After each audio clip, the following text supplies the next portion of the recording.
Hello and welcome to the Solahart Sales App training video, how to create a new sales lead manually. Leads can come from many different sources and we want to capture them in the sales app so we can make sure that we follow them up. This video will show you how to create a new lead in the Solahart Sales App system.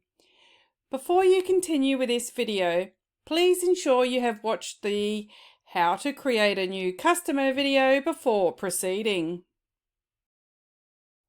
To open the list of all leads, go to the dashboard and look for the tile called Sales Leads.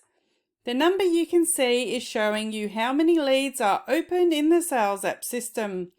Select the Sales Leads tile. This will open the list of all open leads. We will take a detailed look at this list in a separate video. In the header section, select New to create a new lead. There are several sections to the lead page. We will start in the top and work our way down, and then we will explore the options available to use once we have created our lead. Okay, the ID number will be automatically generated for you. It is just another way to identify this lead from the others. When you first create a lead, it will be assigned the status called No Status. You cannot edit the status in this page. There are actions you can take to update the status, and there are also other statuses that the system will update automatically for you. Let's take a moment to look at the different statuses available. The status field is very important in the Sales App system. Statuses are used on leads, quotes, and if you are using the CRM component, they are also used on jobs. Now, to show you the different statuses and colours that are available for a lead, I'm going to go back to the lead list where we can see the legend button. This opens a new page which shows us a legend of the lead colours and statuses. As mentioned, when you first create a new lead, it will be assigned the No Status status, and in the list view it will be white. As you can see from this legend, the lead will remain white for the first 3 days. Once the lead is 4 to 6 days old, it will be shaded in yellow in the lead list. When the lead is 7 to 14 days old, it will be shaded in orange. Now, once a lead is over 14 days old, it will be shaded in this salmon or pink colour. These colours are designed to draw your attention to the leads and help you prioritise your lead follow-up. If you are sourcing leads from external parties, you may need to accept or reject those leads within a certain time frame to avoid being charged for leads that you really can't use. The next status in the list is Not Proceeding. If the customer declines or doesn't respond and you want to close the lead, you can change the lead status to Not Proceeding. When you make this change in status, you must select a reason why. There is a list of options to choose from. I will show you how to use this status a little later in this video. You also have the option to reinstate a lead to save you starting from scratch. A reinstated lead will show in the lead list shaded in green. Okay, let's go back to our new lead. The lead date is important and should be as accurate as possible. You can backdate, say, if a lead came in over the weekend. Okay, now I missed the category field, so let's go and select the category now. You must select a category from the list of available options. If you are not quite sure which category to select, use one of the combo options like PV and hot water. The category can be changed at a later stage once you have more information from the customer. Lead source.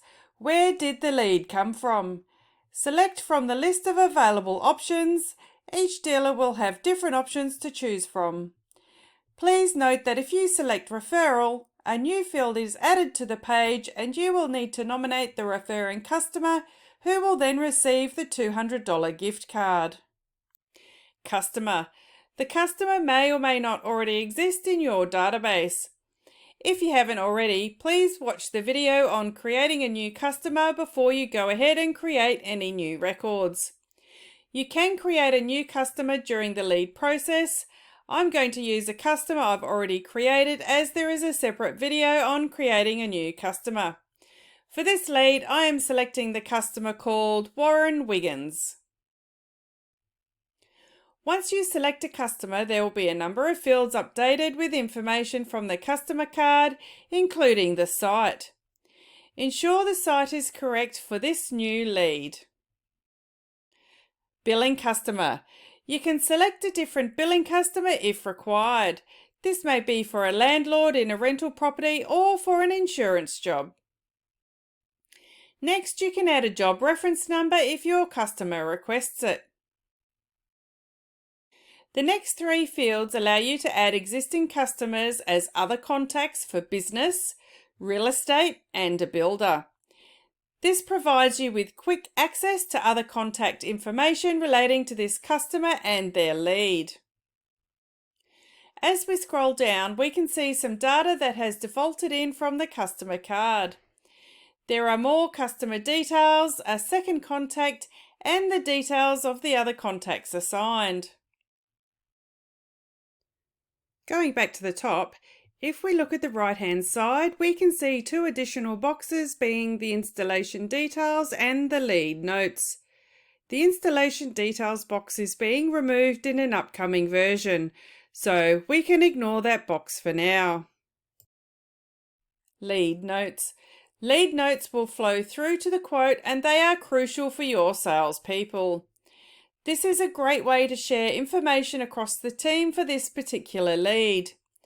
Make sure you put in enough detail so your salespeople are turning up to the right person with the right information.